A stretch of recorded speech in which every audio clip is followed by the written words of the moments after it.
eh, del motor de inducción, habíamos visto que en rotores bobinados les podemos cambiar la resistencia del circuito del rotor, agregándole resistencia desde afuera, conectándolo con anillos conductores que se ponen en el mismo eje, ¿no? En el mismo eje de la máquina. Cada uno con su fase. A cada anillo se le conecta entonces una resistencia en serie con la resistencia del bobinado, y de esa manera cambiamos la resistencia del circuito del rotor, y con eso cambiamos la curva de torque de la velocidad de la máquina. Entonces, ¿para qué lo hacemos? Bueno, para tratar de tener el torque máximo a la velocidad a la que va la máquina. Por ejemplo, en el caso de una grúa es muy útil. Bien, hay otras clases de máquinas de inducción que no tienen un rotor bobinado, sino que tienen un rotor tipo jaula de ardilla. Digamos, ustedes van a ver los barrotes de la jaulita, pero no es que haya aire entre un barrote y otro, sino que es todo material ferromagnético. Por eso es que no va a entrar la ardilla dentro del rotor. Lo van a ver así de este tipo, ¿sí? Tiene este aspecto.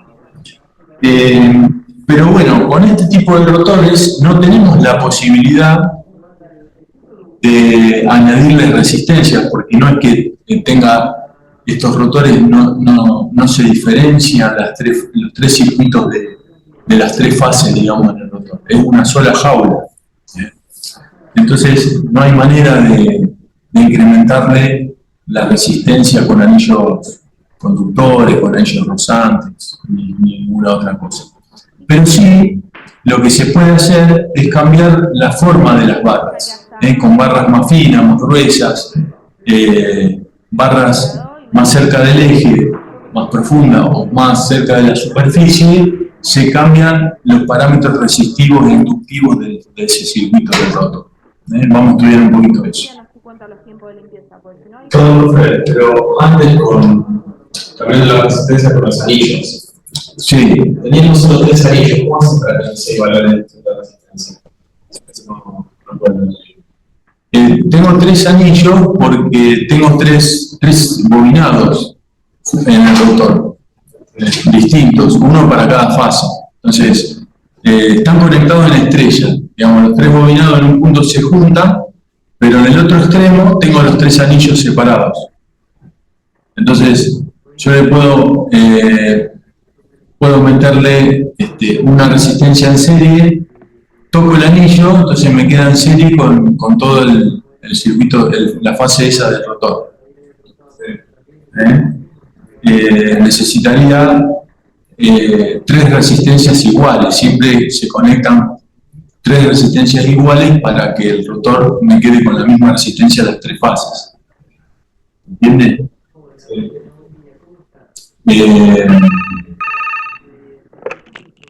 Hola.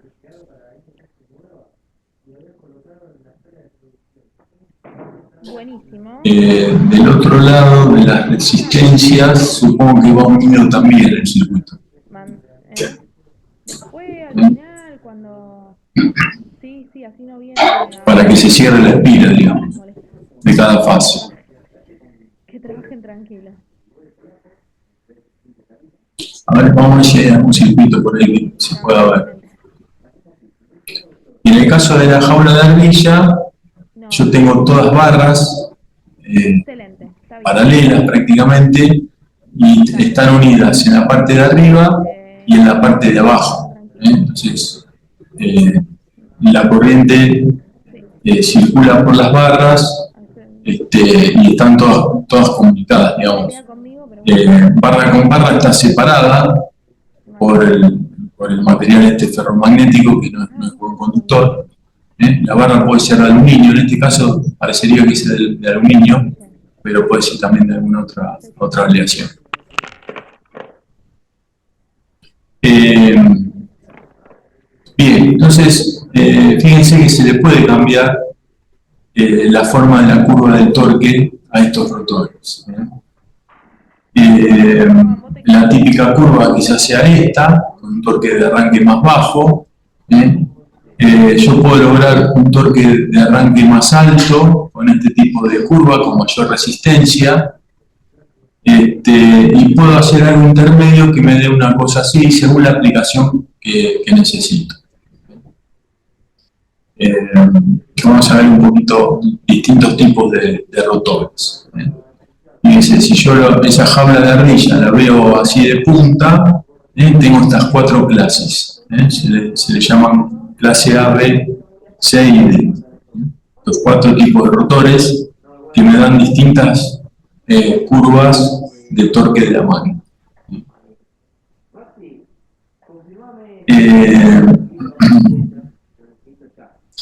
Las barras pueden ser, en clase A tenemos barras grandes, relativamente grandes. La barra sería la parte que se ve de color blanco, sería la parte de aluminio, digamos, de la barra. La parte oscura es el material ferromagnético, ¿sí? Para ubicarnos, porque a veces parecería que fuese al revés. La barra sería estas cositas blancas que están acá. Hola, ¿vale? Entonces, ¿cómo se une una barra con otra? Por la parte de arriba y la parte de abajo. Pero en el centro están separadas, una barra con otra. Entonces, este sería el rotor clase A, barras más bien grandes y poco profundas, o sea, no llegan muy hondo cerca del eje. En la clase B son un poco más profundas las barras y más grandes. Fíjense que es como una clase A, pero con barras más grandes y que llegan hasta más adentro. El clase C es una mezcla, se le llama de doble barra, porque es como si fuese, como si tuviese una barra chiquitita cerca de la superficie y después otra barra más cerca del interior. Ahora vamos a ver algún otro gráfico que se vea un poquito mejor. Y en clase B son barras pequeñas y superficiales, ¿sí? El clase D me da este tipo de torque, tiene más resistencia, entonces me da este tipo de curva, de torque.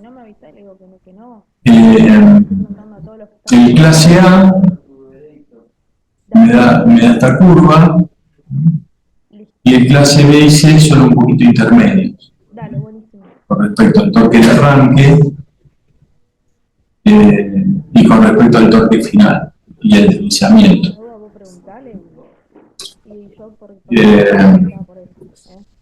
¿El deslizamiento qué sería? El deslizamiento sería la velocidad la velocidad de trabajo, ¿sí? Con respecto a la velocidad de sincronismo. Acá está puesto normalizado, digamos, a 100, la velocidad de sincronismo. Entonces, fíjense, si estamos trabajando, no sé, al 90% de la velocidad de sincronismo, fíjense que el clase D tendría un deslizamiento más grande, perdón, tendríamos que mirarlo con el torque de carga. Yo me pongo en una curva horizontal, entonces veo que atraviesa todas estas curvas a distintas velocidades. La curva D es la que tiene menor velocidad, por lo tanto mayor deslizamiento, y la curva A, B y C son parecidas. Deslizamiento. Bueno, vamos a analizar un poquito esto. ¿Cómo trabajan las barras? Acá lo que vemos es el rotor, la parte de las barras, el estator del otro lado, ¿sí? Que es la parte fija de la máquina, y bueno, y cómo circula las líneas de campo magnético cuando yo tengo corrientes en las barras. La corriente por acá, en la barra se dibujó de manera con una cruz, o sea, como si fuese una corriente entrante en esa dirección, y con esa dirección entrante me daría un campo magnético giratorio en este sentido, alrededor de la barra. A diferencia de esto, yo puedo tener este otro caso, donde fíjense, si yo tengo la corriente más cerca más lejos del estator, más lejos del entrehierro, el entrehierro sería la zona entre el estator y el rotor. Eso se le llama entrehierro. Si la corriente de la barra pasa más cerca del eje, más lejos del entrehierro, las líneas de campos son curvas un poquito más grandes. ¿Qué cambia en eso? Y cambia la inductancia. Entonces, digamos, si yo puedo hacer un esquema de este tipo representando este circuito eléctrico de alguna manera entre el rotor y el estator. Imagínense que yo tengo el estator como si fuese plano, esta zona, y esta zona de acá sería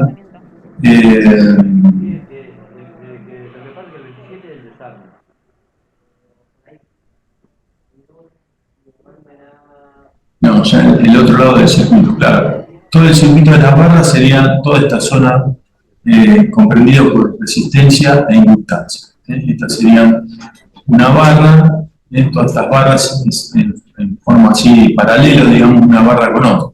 Una barra que quedaría en paralelo con la de al lado.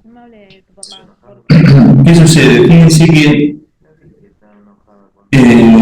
cuando el motor arranca, nosotros tenemos el torque, perdón, la frecuencia de la corriente del rotor es máxima porque el eje está detenido. Entonces los 50 Hz inducen frecuencias y corrientes de 50 Hz prácticamente en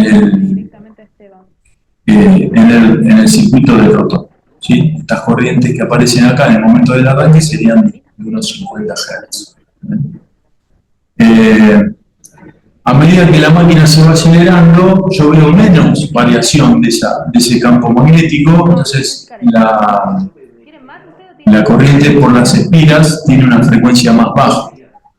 Al tener una frecuencia más baja, la inductancia, que es omega por L, o sea, la reactancia en realidad equivalente, que es omega por L, si yo veo un omega, la velocidad angular menor, porque la corriente tiene una frecuencia menor, la inductancia o la reactancia equivalente es menor. ¿Bien? Entonces, en un momento yo tengo, en el momento del arranque, yo tengo inductancias grandes, ¿sí? Entonces, el circuito es como si la corriente pasara más por la periferia, donde tengo la menor reactancia. Todo este circuito en paralelo prácticamente me queda como el circuito más de la periferia. La corriente circula más así en el arranque, más cerca de la periferia. Eso hace que la resistencia tenga un cierto valor, dependiendo del valor de la resistencia del rotor, ¿sí? Y la inductancia, que tenga la barra, ¿no? En ese momento. En el otro punto de trabajo, cuando el motor se acelera y llega a la velocidad final, ya ahí la corriente del rotor experimenta una variación de campo mucho menor, porque tiene una velocidad muy parecida a la de sincronismo. Entonces la corriente por el rotor tiene una frecuencia baja, puede ser 1 Hz a lo mejor. Como el omega es muy bajito, la inductancia, la reactancia inductiva se me transforma en un valor muy bajito. Entonces es casi como que no tuviese inductancia y me quedan prácticamente las barras en paralelo. Entonces, la resistencia total del circuito sería la resistencia, bueno, acá sería la resistencia dividido 4, pero se achica mucho la resistencia porque me quedan como en paralelo todos estos caminos.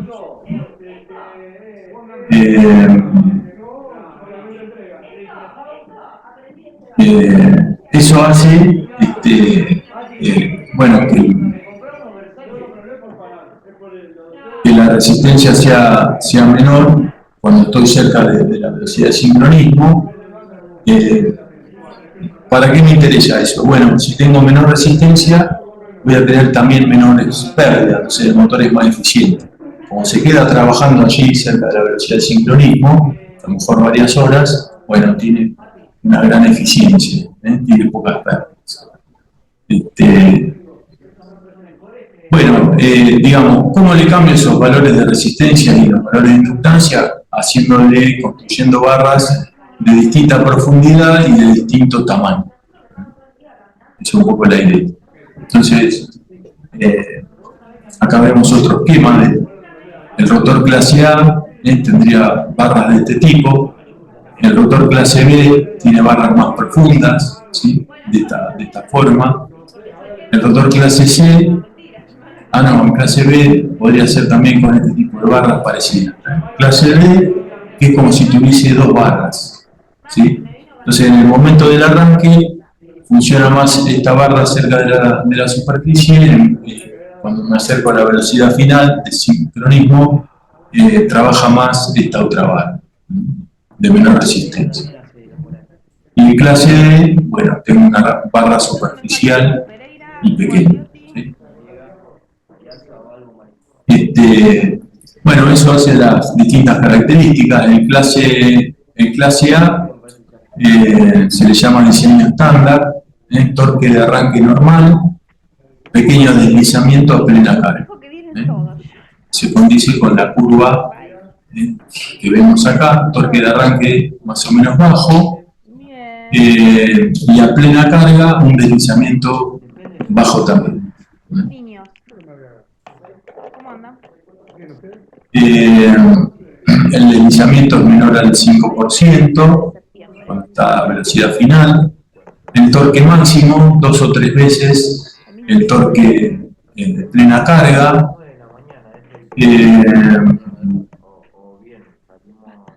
El torque de arranque dice, a veces es directamente el torque nominal para motores grandes, o sea, es el torque de plena carga directamente, no tiene más que eso. En los motores chicos puede ser 2 veces o 3 veces el torque de plena carga. Torque nominal le decimos al torque final que tiene el motor a plena carga, trabajando a plena carga, que es la situación de trabajo normal del motor. Por eso a veces se le llama nominal, porque es la situación de trabajo, es lo que dice la placa de identificación del motor también. Corriente nominal, torque nominal, frecuencia nominal. Corriente de arranque, en estos tipos de clase A, motores, pueden ser 5 u 8 veces la corriente de plena carga. ¿Se acuerdan que decíamos que la corriente de arranque siempre es más grande? Para el arranque, bueno, debería reducirse la tensión para los motores grandes. Lo que tenés son 10 días de corrida. ¿Para qué se utiliza la clase A? Para motores con cargas de ventiladores, de bombas, sopladores, tornos y algunas herramientas. Siempre informar a nosotros y coordinar con ellos. El clase B, ¿sí? Que tiene este tipo de barras, más grandes y más profundas, es parecido al desempeño del clase A, con una reducción de la corriente de arranque. Eso es una ventaja, pero bueno, es probable que sea un poquito más caro este tipo de rotor. El clase C es un rotor de doble jaula, se le dice porque prácticamente son dos barras que contiene la máquina, es el más caro, ¿sí? Por un lado logra un buen torque de arranque, con una barra pequeña acá cerca de la periferia, y logra también, bueno, baja corriente de arranque porque tiene buena resistencia, tiene más resistencia en el arranque, entonces baja la corriente. Eso se traduciría después, cuando va a plena carga, en un menor este tipo de rotores que tiene mucha resistencia en el arranque y después tiene poca eficiencia o poco rendimiento al trabajar a plena carga, porque queda con bastante resistencia en el rotor. Entonces el clase B, que más la curva es más vertical, clase A, son más eficientes. Bueno, el clase B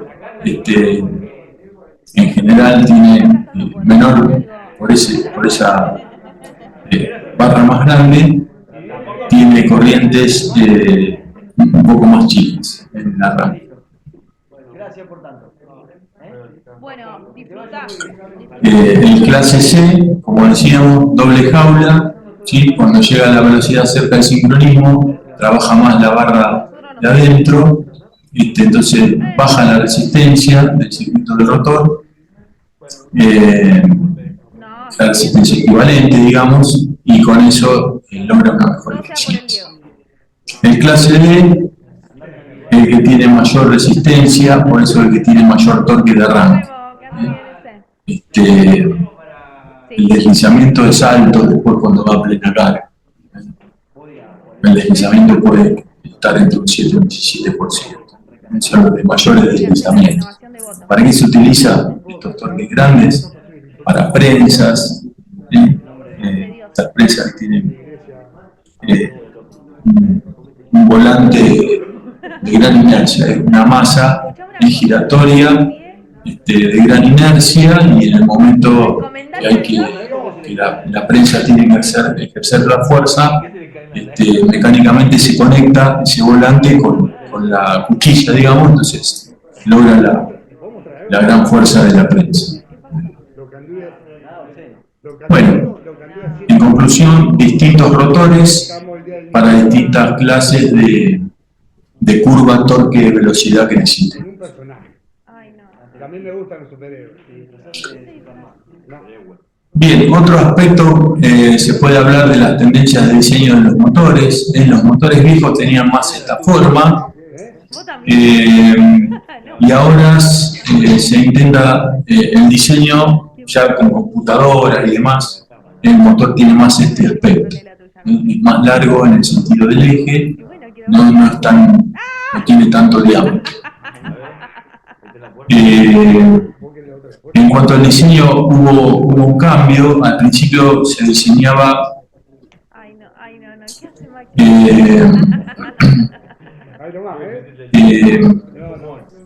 según el costo de construcción de la máquina, para que el motor fuese más barato. Entonces se construía el motor tratando de construirlo de la manera más sencilla posible, que sea más con menos mano de obra, entonces resultaba más barato el motor. Después, ya después de 1973 sobre todo, donde el costo del petróleo aumentó bastante, ya después se hizo un cambio en la eficiencia del motor. ¿Por qué? Porque a lo mejor tengo la máquina trabajando un montón de horas, entonces prefiero pagarlo caro en el momento de comprarlo, pero después que sea eficiente y no me consuma tanta energía. Entonces, bueno, eso cambió un poquito el diseño de las máquinas en la historia. Hoy tenemos motores que llegan a una eficiencia de más del 90%. Genia, ¿le gusta la tecnología, Dani? Mirá qué bien, che. Qué crack. Qué bueno, la pasaron lindo. Bien, otra cosa interesante es sobre la corriente de arranque del motor, que decíamos que en el momento del arranque toma la mayor corriente del motor. Esto, los motores tienen en la placa de identificación de la máquina, tienen una letra. Esa letra nos dice qué proporción de de la potencia de la máquina es potencia aparente en el momento del arranque.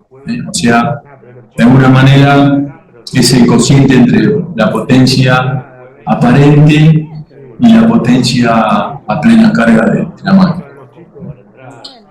Por ejemplo, supongamos que tenemos un motor de 10 kilovatios, de letra E, porque según la letra que tiene cada máquina, tiene un cierto código para la corriente de arranque. Si tiene la letra E, significa que en el momento del arranque, o sea, con el motor bloqueado, dice acá, o sea, con el motor detenido, en el momento del arranque, la cantidad de kilovolt-ampere sobre HP está entre 4,5 y 5 veces. Eso lo simboliza con la letra E en la placa del motor. Y bueno, entonces, ¿qué significa eso? Que tengo 5 veces más potencia aparente de arranque que la potencia nominal en kilovatios a plena. Si se alimentan los motores con 380 voltios, por ejemplo, entonces aplicamos esta formulita acá, que no es más que la fórmula de despejar la corriente a partir de la potencia activa trifásica. Fíjense que esto sería 10 kilovatios dividido raíz de 3 por la tensión de línea y nos da la corriente de línea del arranque. Con el 5, que es la letra esta que aparece en la placa del motor, entonces nos dice cuántas veces esa corriente es mayor, la potencia nominal del arranque respecto de la potencia activa de la máquina a plena carga, y con eso, con esa formulita podemos sacar la corriente en el arranque, de esta manera. Corriente de arranque, 76 amperes en este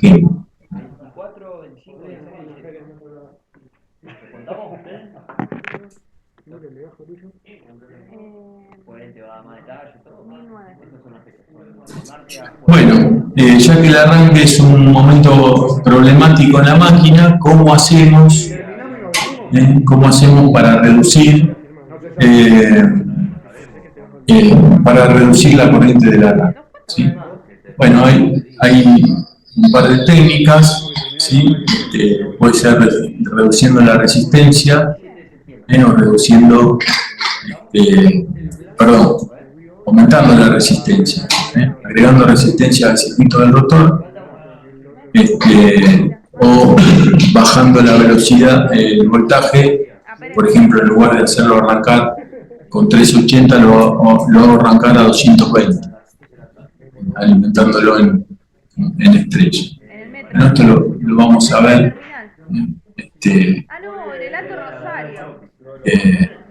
Lo podemos dejar para la clase dividida. ¿Dónde estamos? Sí, bueno, vamos a ver un par de diapositivas más. Después dejamos. ¿Qué tenemos acá? Esto sería el circuito trifásico de la máquina, con los fusibles. Este sería el botón de marcha y parada, en un circuito de arranque de la máquina, el típico circuito de arranque de una máquina trifásica, que pueden ver en una industria. En el laboratorio, si tenemos tiempo, antes hacíamos este circuito, lo armaban ustedes mismos. En los últimos años no nos da el tiempo físico, la materia se hizo semestral, de poder hacer este trabajo práctico. Pero siempre nos quedarán las ganas de hacerlo, vamos a ver cuándo lo podemos ubicar. Este sería el motor, ¿sí? Con las 3 fases. ¿Y acá qué tenemos? Y acá tenemos los contactos que vienen de un contactor. Un contactor es una especie de electroimán, ¿sí? Que tiene una bobinita. Cuando por esa bobina circula corriente, hay un movimiento mecánico, campo magnético, pasa en un electroimán, que me cierra estos contactos o me los abre, dependiendo si hay corriente o no en la bobina principal del contacto. Entonces, ¿cómo arranca el motor? Yo presiono acá el botón de Start, entonces fíjense que me aparece 380 voltios en este circuito, porque estoy conectado entre una fase y otra. Entonces tengo una corriente por acá, presiono el botón de Start, la corriente va por acá, esta es la bobina del contactor, por lo tanto se me cierran acá los tres contactos y el motor recibe los 380 voltios. ¿Qué pasa cuando yo suelto el botón de Start? El botón se separa del circuito. Pero ¿qué pasa? Además de cerrarse estos contactos, cuando hay corriente en la bobina del contactor, también se me cierra este contacto de acá abajo. Entonces, el botón de Start yo lo suelto, pero la corriente sigue pasando por acá abajo. Y entonces la bobina sigue con corriente. ¿Sí? Entonces, el motor sigue en marcha, por más que yo suelto el botón. Lo quiero parar al motor, lo que hago es apretar el stop, entonces esto se baja, va para abajo esta palanquita, me separa acá los contactos, y ahí sí, no hay manera de que le pase corriente, le llegue corriente a la bobina.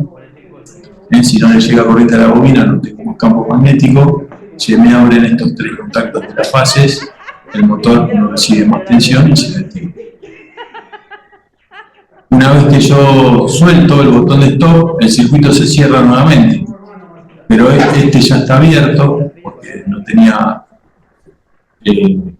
corriente de la bobina, y este botón de start, si yo no lo presiono, también queda abierto. Entonces la máquina se detiene.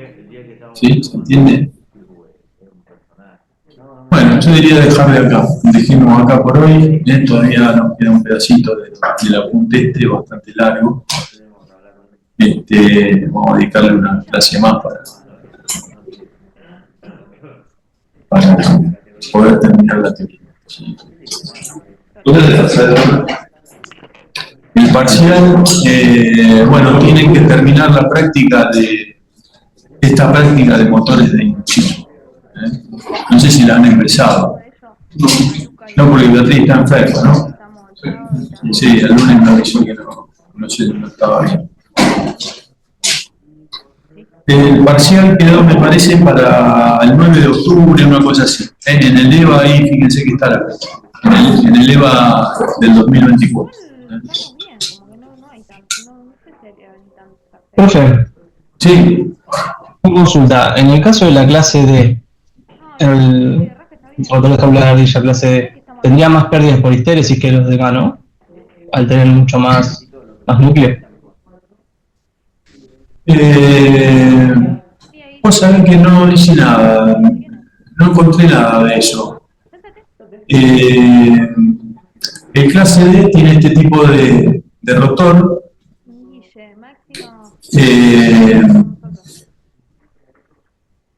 Tiene más núcleo ferromagnético, pero es una ventaja por ahí que tenga más núcleo.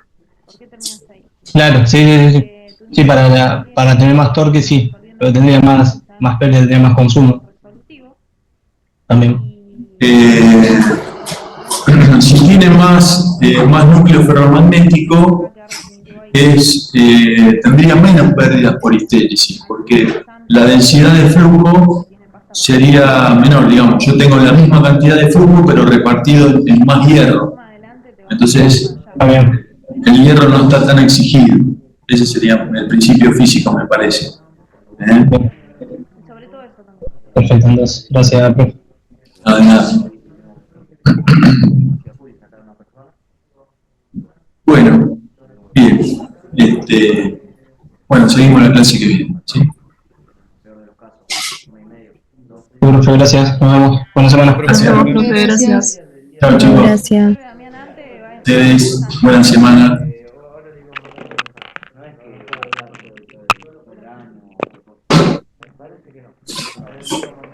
Ahora le voy a mandar. ¿Vos qué nos es? ¿Qué pensás, no querés saber nada, ¿eh?